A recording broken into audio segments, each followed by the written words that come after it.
अहम खबर से आगाह करते चलें।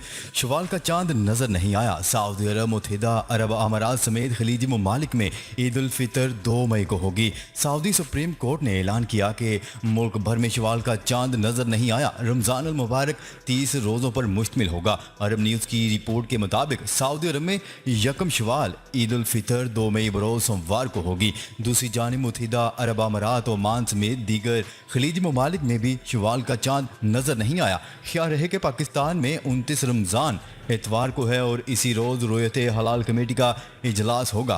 नाजरीन, एक बार फिर आपको आगाह करते चले, शवाल का चांद नज़र नहीं आया। सऊदी अरब, मुत्तहिदा अरब अमारात समेत खलीजी ममालिक में ईद उल फितर 2 मई को होगी। न्यूज़ रिपोर्ट के मुताबिक सऊदी अरब में यकम शवाल ईद उल फितर 2 मई बरोज सोमवार को होगी। दूसरी जानिब मुत्तहिदा अरब अमारात, ओमान समेत दीगर खलीजी ममालिक में भी शवाल का चांद नज़र नहीं आया।